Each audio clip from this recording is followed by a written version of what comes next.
Mensagem do dia, com o pastor Marcelo Gomes. Abra sua Bíblia comigo, 1 Pedro 3,10. Primeira carta do apóstolo Pedro, capítulo 3, verso de número 10. E o segundo texto é Provérbios, capítulo 18, verso 21. Diz assim, primeira carta de Pedro, terceiro capítulo, verso 10. Se alguém quer amar a vida e ver dias felizes, guarde a sua língua do mal e os seus lábios da falsidade. E agora Provérbios 18, 21. A vida e a morte estão no poder da língua. O que bem a utiliza, come do seu fruto. Nós conversamos sobre o desafio de dominarmos a língua. E a tese que nós construímos ao longo das nossas conversas foi que, para a sabedoria bíblica, há uma relação muito íntima entre felicidade e o modo como nós usamos a nossa língua. Se alguém quer amar a vida e ver dias felizes, guarde a sua língua. A vida e a morte estão no poder da língua. O que bem a utiliza, come do seu fruto. E por causa desta revelação, e por causa destas afirmações, nós temos aprendido algumas lições sobre o bom uso dos nossos lábios. E hoje, como eu disse, nós chegamos ao final desta trajetória. Será a nossa última reflexão, pelo menos por enquanto, a respeito deste tema. Bom uso da nossa língua, o desafio de dominarmos a nossa língua. E eu gostaria de hoje compartilhar 3 lições com você para fechar esse nosso roteiro, na expectativa de que esse tempo tenha sido bênção na sua vida e você já possa estar aplicando algumas lições na sua vida, nos seus relacionamentos. Primeira lição: prefira a palavra de fé. Prefira a palavra de fé. Abra sua Bíblia comigo no Evangelho de Mateus, capítulo 21. Nós vamos ler os versos 18 a 22. E lembre-se de manter a sua Bíblia aberta com você. Evangelho de Mateus, capítulo 21, versos 18 a 22 dizem assim: De manhã, voltando para a cidade, teve fome. E avistando uma figueira perto do caminho, dirigiu-se a ela, mas não achou senão folhas. E disse-lhe: Nunca mais nasça fruto de ti. E a figueira secou imediatamente. Os discípulos, vendo isto, maravilharam-se, dizendo: Como secou imediatamente a figueira? Jesus, porém, respondeu: Em verdade digo, que se tiverdes fé e não duvidardes, não só fareis o que foi feito à figueira, mas até se a este monte disserdes: ergue-te e precipita-te no mar, assim será feito. E tudo o que pedirdes em oração, crendo, recebereis. Aleluia por isso. Esta é uma palavra forte, que fala de como a fé pode significar profundas interferências de Deus na nossa vida, na nossa história, nas nossas circunstâncias. É claro que esse texto não está sugerindo que você saia por aí alterando a geografia. Você não pode, em nome desse texto, assumir um emprego numa empreiteira e tentar tirar montes da frente com a sua fé. Porque nem Jesus fez isto. Jesus não mudou montes de lugar. Contudo, ele sempre ensinou os seus discípulos uma lição poderosa, que é preciso ter fé, que é preciso crer. Romanos capítulo 1, verso 17, o justo viverá pela fé. Nós temos que responder algumas perguntas ao longo da nossa vida. Nós cremos realmente que Deus existe? Você que está aqui hoje, eu que estou aqui hoje com você, nós cremos realmente na existência de Deus? Ou somos como náufragos em meio ao mar agitado, agarrando na tábua da religião como última tábua de salvação nas nossas angústias e desesperos? A religião, como tábua de salvação, não vai ajudar você quando a vida naufragar. A pergunta que você precisa responder e que eu preciso responder é se nós realmente cremos que há um Deus. E se nós cremos que há um Deus, nós precisamos decidir se cremos também que Ele se importa conosco. E que, se importando conosco, pode participar da nossa vida, interferir da nossa história, resolver questões da nossa existência. Nós cremos num Deus assim, que se importa e que estende as suas mãos sobre nós.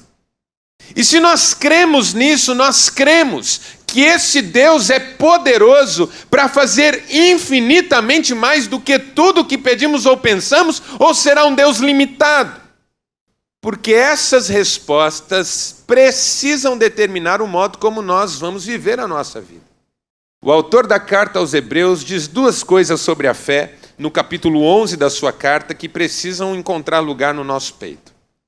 Versículo 1 do capítulo 11, o autor aos Hebreus diz assim: ora, a fé é a certeza das coisas que se esperam, a firme convicção dos fatos que nós não vemos.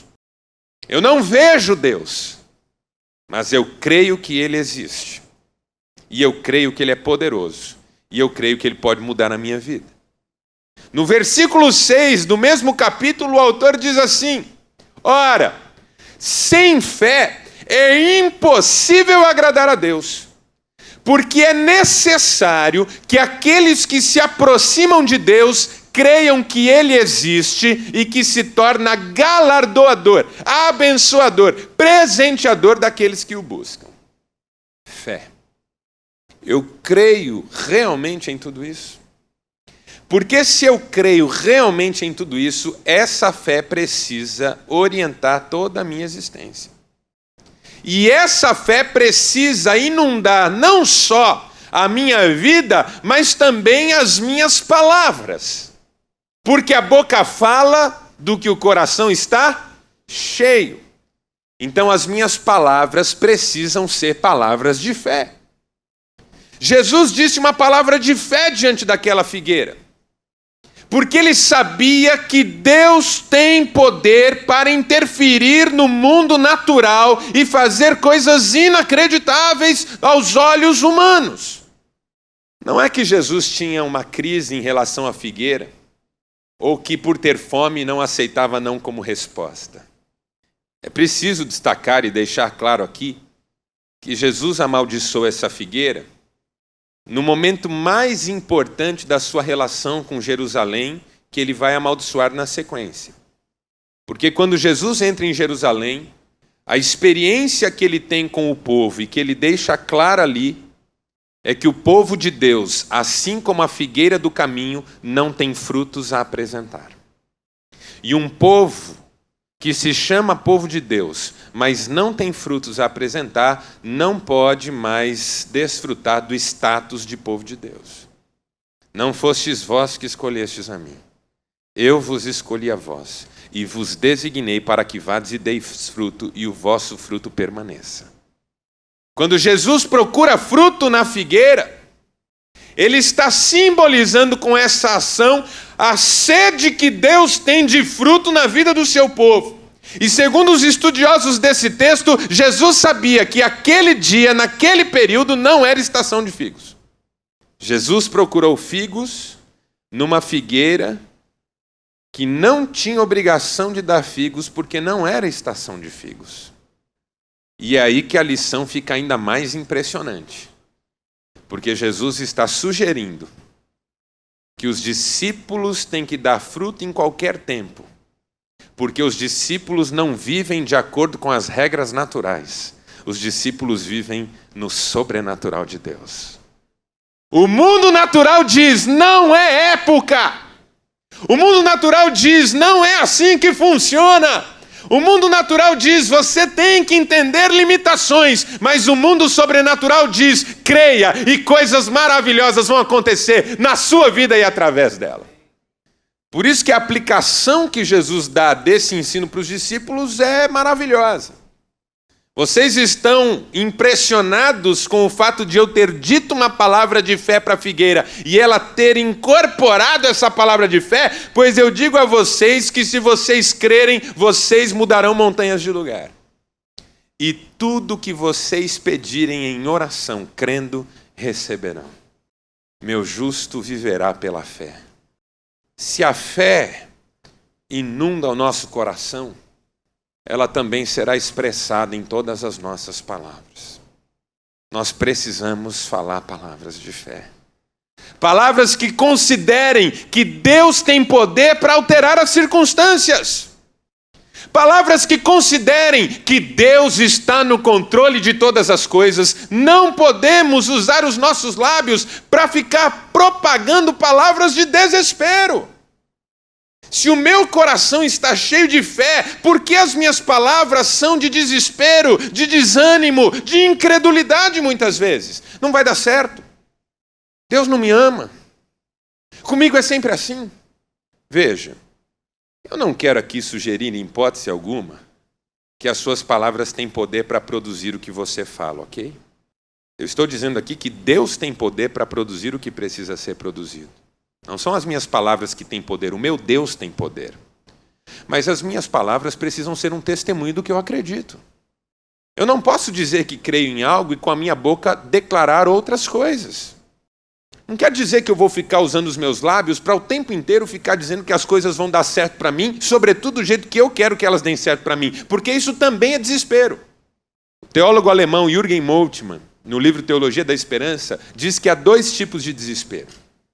O primeiro é o desespero que se evidencia como uma antecipação arbitrária do não cumprimento das promessas de Deus.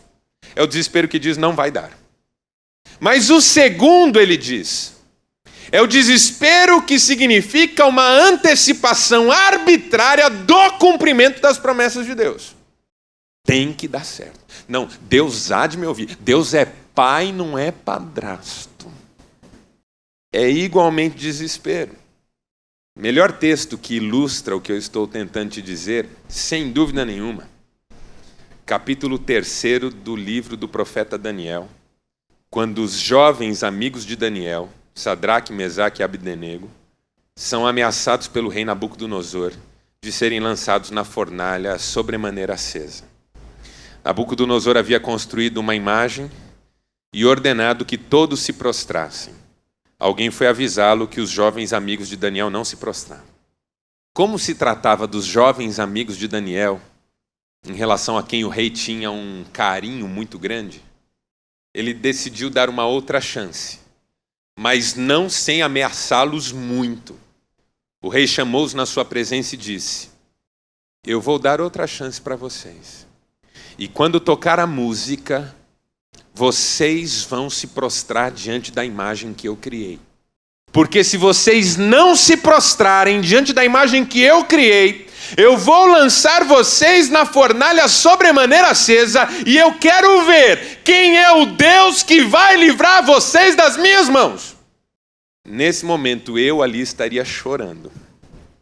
O desespero como antecipação do não faria com que alguém dissesse: tá vendo? Estamos perdidos. Olha só o que a gente ganha servindo a Deus. Olha só o fim que a gente leva. Por que Deus está permitindo isso? Esse rei agora no nosso pé, essa fornalha, eu não acredito nisso. Que droga de vida. Por que a gente foi ser crente bem agora?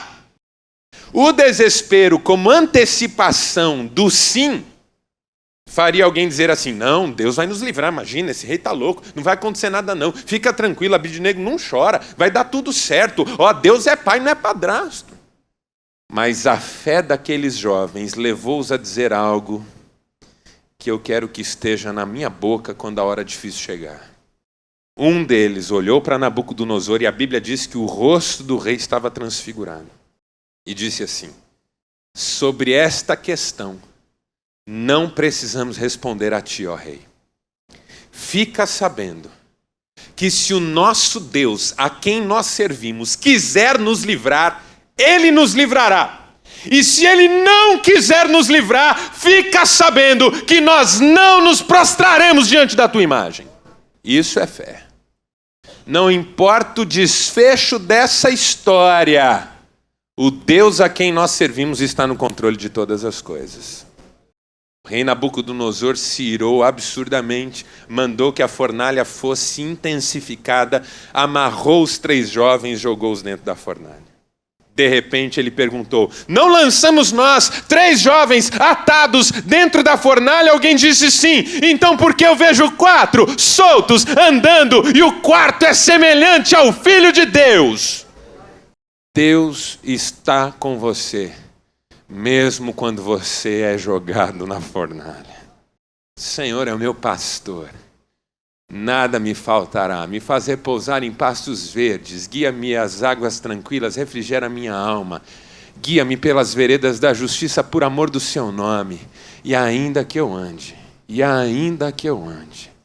mesmo quando eu andar num vale de sombra de morte, não temerei mal algum.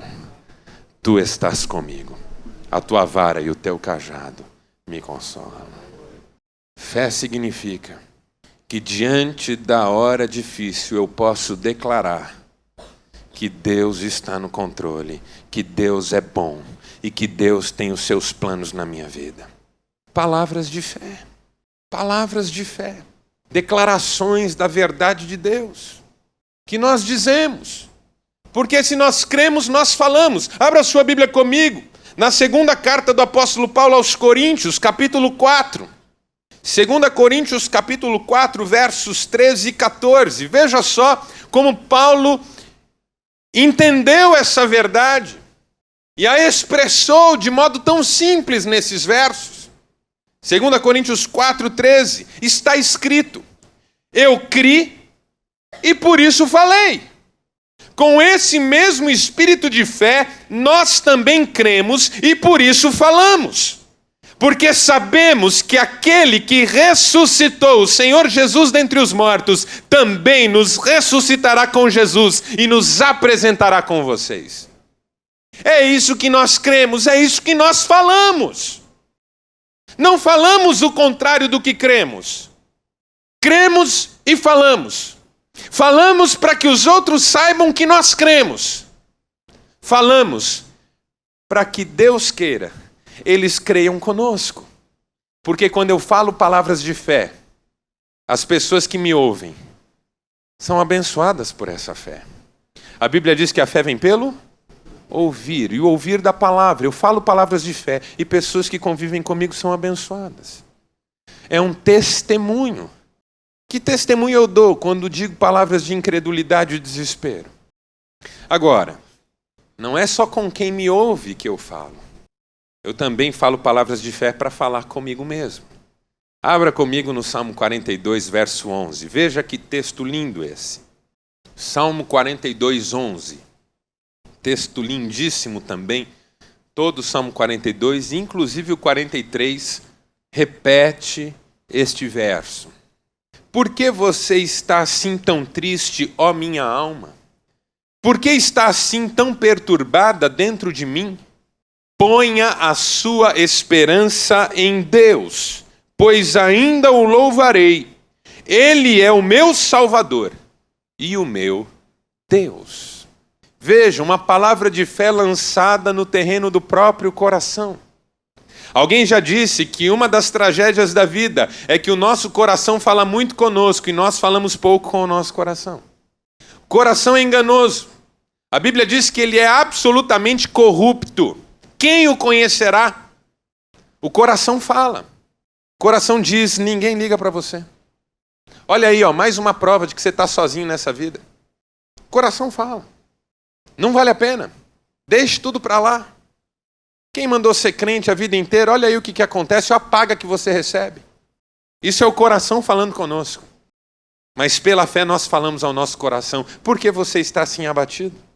Por que está perturbado? Espera em Deus, pois eu ainda o louvarei.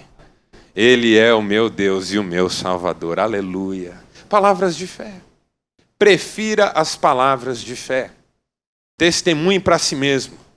Testemunhe para os outros. A boca fala do que o coração está cheio. Amém, irmãos? Segunda lição de hoje.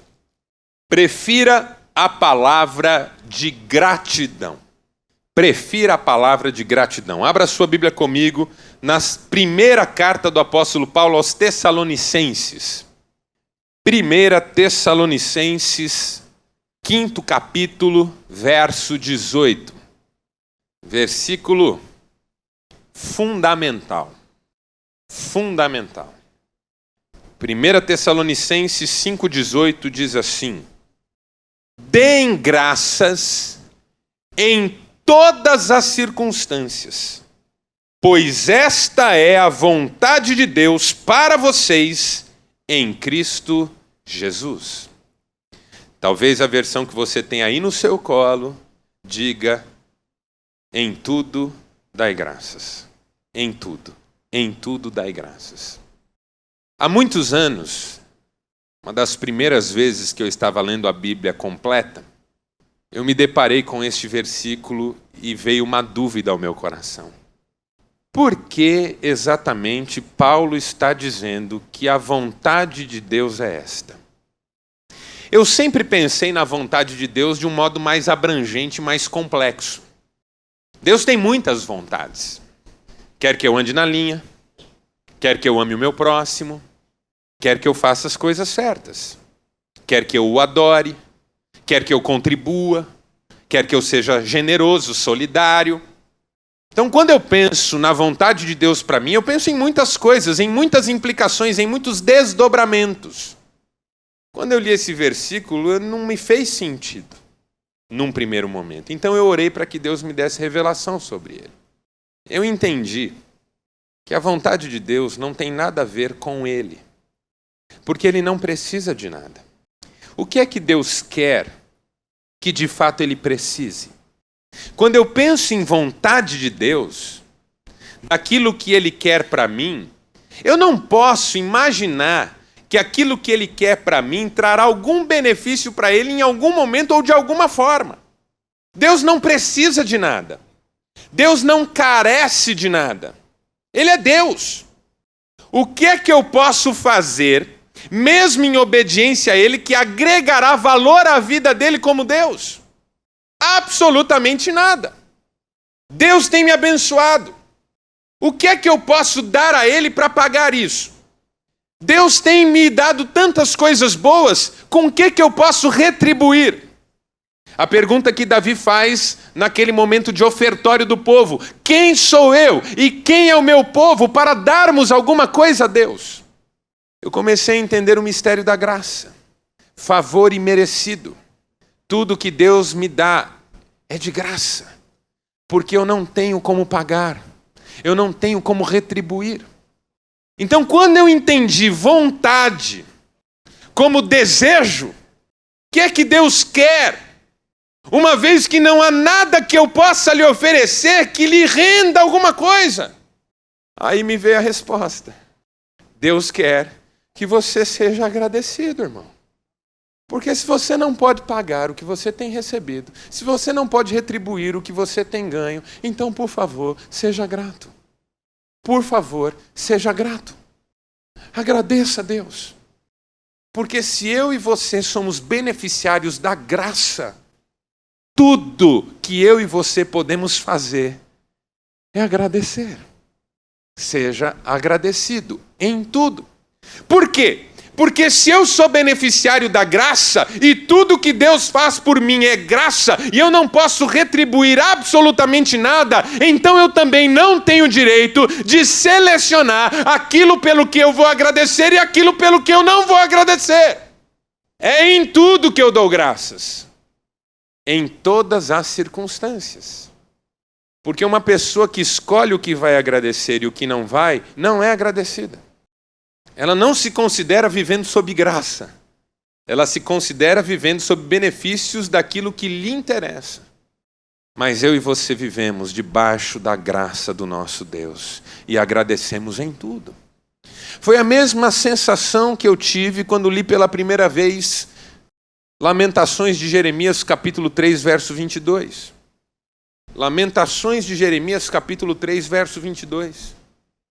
As misericórdias do Senhor são a causa de nós não sermos consumidos, porque as suas misericórdias não têm fim, renovam-se cada manhã.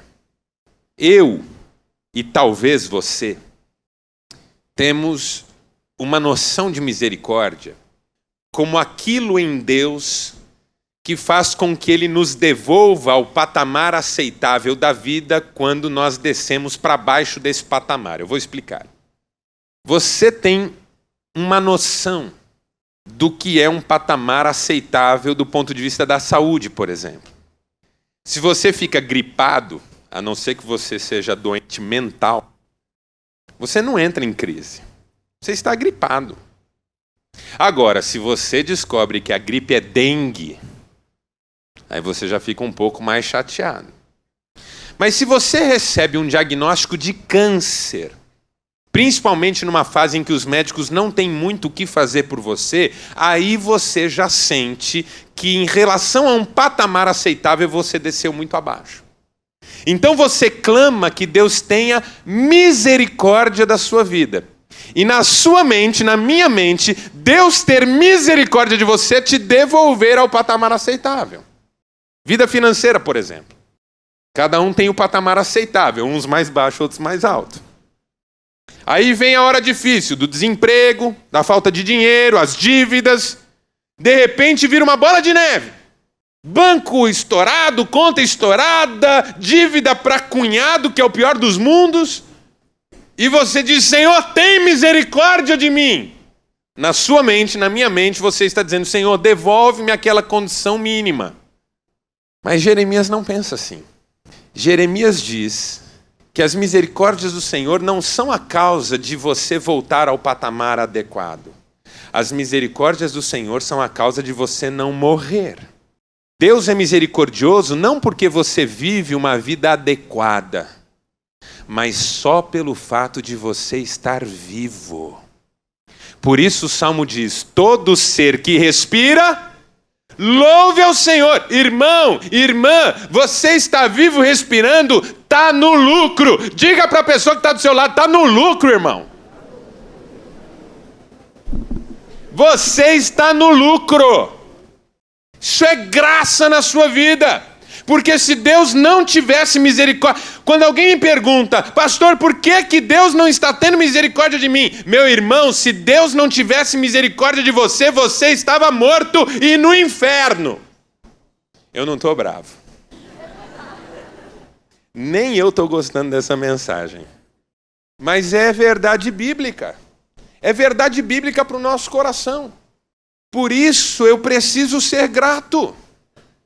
Porque o murmurador parte do princípio que Deus tem obrigações para com ele. E que ele não está cumprindo essas obrigações. O murmurador parte do princípio de que ele tem certos direitos que não lhe estão sendo conferidos. O murmurador não conhece a graça de Deus. Eu não posso ser um murmurador. Um cristão não pode ser um murmurador. Nós devemos ser gratos. Deus é bom. As suas misericórdias duram para sempre. E a sua fidelidade é de geração em geração. Sejam agradecidos. Abra sua Bíblia comigo em Efésios 5. Veja que versos lindos nós vamos ler. Efésios capítulo 5, versos 18 a 20. Veja só que palavras preciosas. Não se embriaguem com vinho, que leva à libertinagem, mas deixem-se encher pelo Espírito, falando entre si com salmos, hinos e cânticos espirituais, cantando e louvando de coração ao Senhor, dando graças constantemente a Deus Pai por todas as coisas, em nome de nosso Senhor Jesus Cristo. Sejam agradecidos. Paulo está sugerindo aqui nesse texto, que para sermos cheios do Espírito Santo, veja o que está colocado para nós agora aqui. Esse texto diz: não se embriaguem com vinho. Encham-se. Vocês podem tomar essa decisão. Encham-se do Espírito. Como? Falando.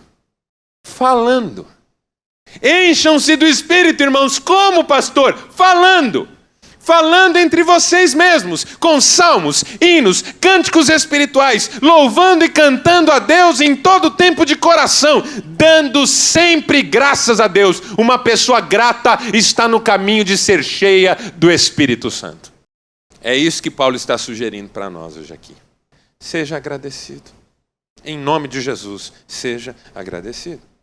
E para terminar, terceiro, prefira a palavra de cortesia.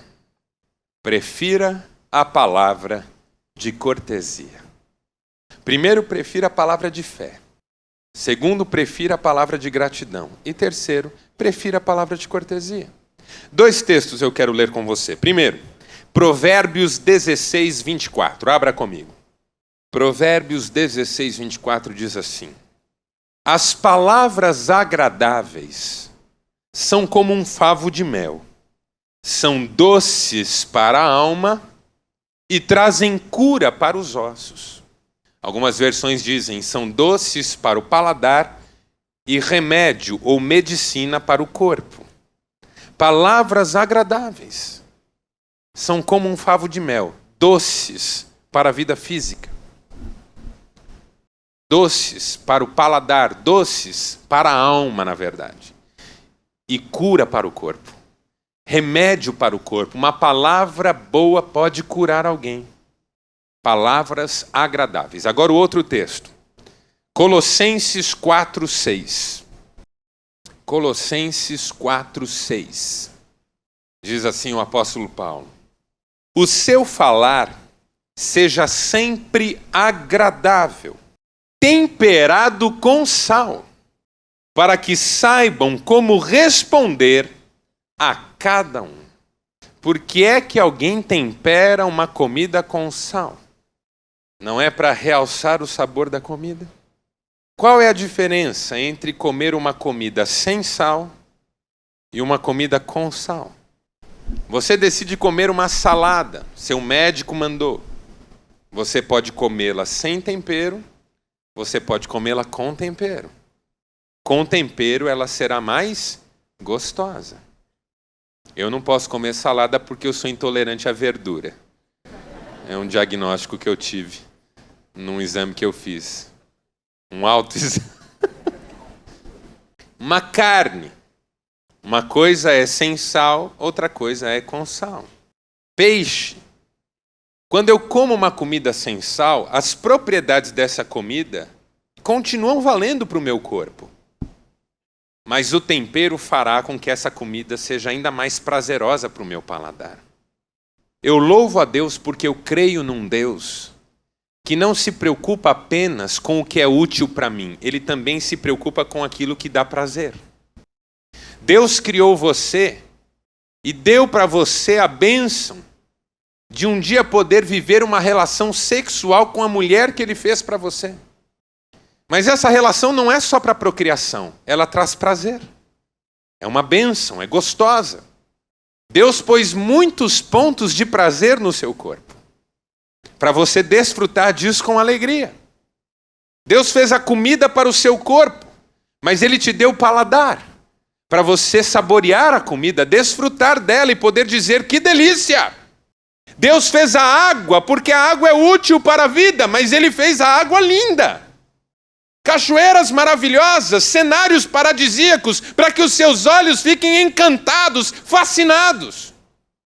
Esse Deus está sugerindo que a sua palavra, além de útil, tem que ser bela. Tem que ser agradável. Tem que ser uma palavra gentil, inundada de cortesia, porque o Deus em quem você crê é amor. Ele não fala só o que você precisa ouvir, ele fala de um modo que os seus ouvidos possam receber. Cristão tem que ter palavra agradável nos lábios. Cristão não pode ser do tipo, eu falo mesmo. Comigo é assim, eu falo na lata. Não, cristão tem que ser educado, gentil, cortês. Aquelas lições que a gente ensina para as crianças, cristão tem na ponta da língua. Agradecer, pedir por favor, elogiar, reconhecer. Cristão não entra num restaurante, pede de qualquer jeito, quando a comida vem não agradece e só abre a boca se for para reclamar. Cristão pede licença, cristão sorri, porque ele sabe que uma palavra pode abrir uma porta de evangelização. Você traz uma pessoa na igreja pela primeira vez, ela dá uma corrida de olhos na igreja e diz assim, aquela pessoa é da igreja? Mal criada, passa pela gente, só falta pisar em cima, emburrada, pede as coisas, parece que você tem obrigação de fazer isso por ela. Essa pessoa é da sua igreja? O que é isso? Mau testemunho. Falta de cortesia é mau testemunho. Gentileza, amor, reconhecimento que há no outro, por menos que eu goste dele, uma dignidade de imagem e semelhança de Deus. Palavras agradáveis. Maridos cristãos dizem palavras agradáveis para suas esposas. Não são monossilábicos, não são objetivos, não vão direto ao assunto. Chega em casa depois de um dia inteiro fora, olham para a esposa e dizem assim, lembrou de pagar a conta? Olha para o filho, já fez tarefa? Moleque. Isso não reflete presença de Deus na nossa vida. Quando Deus age na nossa vida, nós temos uma alegria no peito. Nós amamos as pessoas e queremos que elas sintam isso já no nosso falar. Meu bem, que bom que você chegou. Como é que você está? Depois eu vejo se pagou a conta. Vai pagar já? Filho, vem cá dar um beijo no papai, filho. Papai estava com saudade. Na casa de cristãos, as palavras são como favos de mel. Doces ao paladar e saúde para o corpo. Maridos têm que falar com carinho com as suas esposas. Com carinho. Mesmo em momentos de alguma tensão. Essa moça com quem você casou é filha do Deus Altíssimo. Trate-a bem, meu caro. Esse homem com quem você está é filho do Deus Altíssimo. Trate-o com dignidade. Maridos não chamam esposas de burras.